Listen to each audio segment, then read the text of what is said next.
and I'll do it 1,000 times again.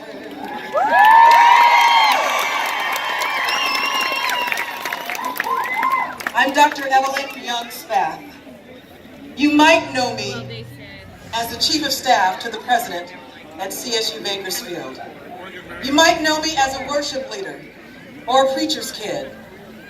But what you might not know about me is that I'm a survivor of childhood sexual abuse and of domestic abuse. My world changed at age 5 when a man raped me, and it continued to do so over a period of time. It changed further at age 9 when a relative repeatedly sexually violated me. I believed at that young age that because God did not save me from those sexual assaults, that God did not continue me worth saving. And if God didn't consider me valuable, it must be true. My family never talked about the sexual assaults when it was discovered. There was no counseling.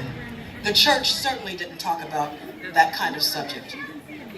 There was just silence and avoidance of the subject, which only deepened my shame.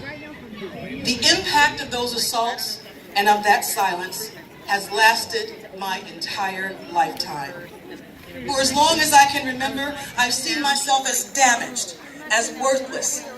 I was ashamed, ever questioning, am I good enough? Am I smart enough? Will I fail if I try this?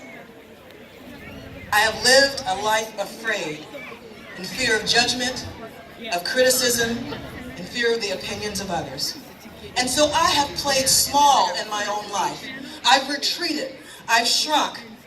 I haven't spoken up to share ideas, and I've given up before achieving results. I haven't shown up when opportunity did. I have lived my life stuck in a story of a terrified 5-year-old girl living in fear and shame, trying to work harder and be better, get the A, get the degree, just to know that I'm good enough, so that someone would tell me that I'm good enough. But that was before now. Today I rise up, I stand up, and I speak up because I have written a new story. I have redefined me, and I stand here knowing that I am strong, I am capable, I am smart enough, and I am more than good enough. And so are you. We have always been good enough, even in our darkest days. Our future is bright and powerful. I march to end sexual violence and domestic violence. I rise up committed to help survivors of abuse and those who have felt inadequate and not good enough to rewrite your story, whatever the cause, whether it's from abuse or trauma or any adverse life events. This march is a first step, and so now I ask you to take the next step. Would you take out your phones? So pull out your phones, and I'm going to ask you to go to the website bit.ly/yesmarch. bit.ly/yesmarch. And join me in becoming a powerful and the best version of you. Let's end sexual violence and domestic violence, and let's take the next step. Let's rise up. This is why I march. We'll rise up. We'll rise unafraid. We'll rise up. Rise like the day. We'll rise up. And we'll do it 1,000 times again. One more time. We'll rise up. We'll rise like the day. We'll rise up. We'll rise unafraid. We'll rise up. And we'll do it 1,000 times again. This is why we march.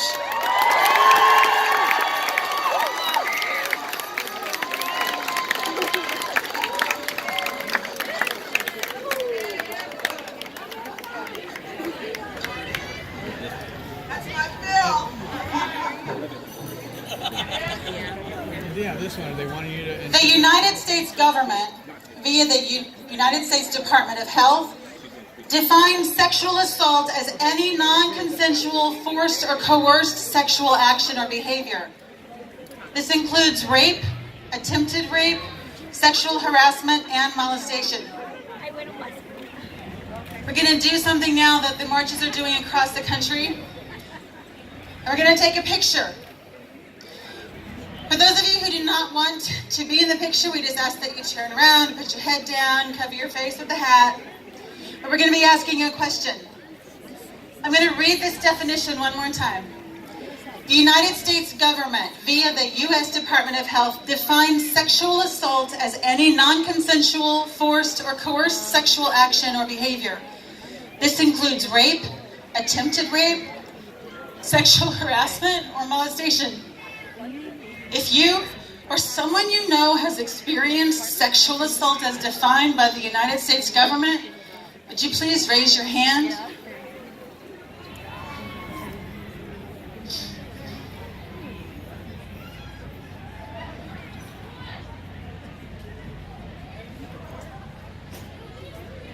Thanks for sharing your story.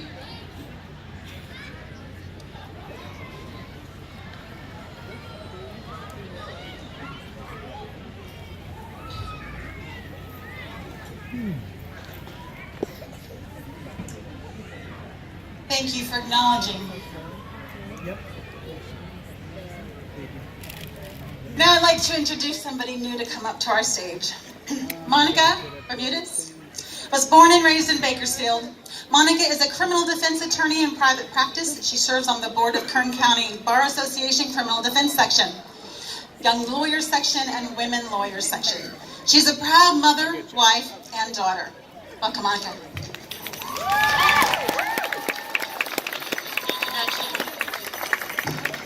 Now, as everyone just heard, I'm a local criminal defense attorney in town. And as many of you probably figured, that profession is dominated by males. You do not see my face, people who resemble me, in those courtrooms, typically. You see males there dominating the practice. And when I first came on as an attorney, I would get comments such as from clients, I would get comments from court staff, clients from opposing counsel, co-counsel, people who were my colleagues. Why did the attorney bring his legal secretary today? When is the attorney going to arrive? Those were the comments that I received, and I chalked it up to, well, you know what, I'm young. Maybe it's because I'm young and they don't think that a person my age could be in such a position. But my counterparts, my male counterparts, were not receiving the same comments. They were not being told, you are not good enough to be in the position of an attorney.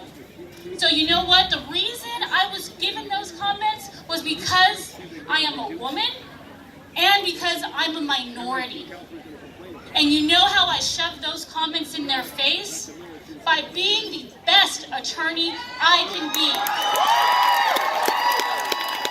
Your doubts, your negativity will only fuel me. It will make me have a voice, and that voice will be heard. And then later on, when I decided I want to be my own boss, I am going to open up my own practice, and I am going to be the boss. I was then again filled with more doubts. People said behind my back and some to my face, who would ever hire a criminal defense attorney that is a woman? Who would ever want a woman representing them? These were comments in our community that I heard. And you know what? And I'm standing here today to tell you that I am a successful businesswoman, and I am going to continue to be a successful businesswoman because my fire, my fuel is your doubt. Your negativity will be all I need to be successful in this world because I have strength, just like all of you do, by making your voice heard. Now, I am a woman and I am strong because women are strength. We are the caregivers. We are the mothers. We take care of our and our families, and we have to be strong to do this on a daily basis. Yes, they are. Common decency is all we are asking for. What is so wrong to sit here and say that we deserve to be seen as equals? When I walk into a courtroom, I don't need to have a comment made. Hi, honey. Hi, sweetie. Oh, you look good in that outfit today. Those aren't things that do not need to be said or to be mentioned. I am a professional, and I deserve to be treated like every woman, every person in this community and nation deserve to be treated with respect. Now, I know so many of you out there have very similar stories that I do, that you had to fight for every single thing that you have in your life. And because of that, when we earn it, we appreciate it that much more, and it's going to be that much harder to take it away from us. Now, I am here today because I stand. I stand for human rights, I stand for common decency, and I stand for my children and your children, because they will have a voice just like we have a voice. And this is why I march with everyone here today. Thank you.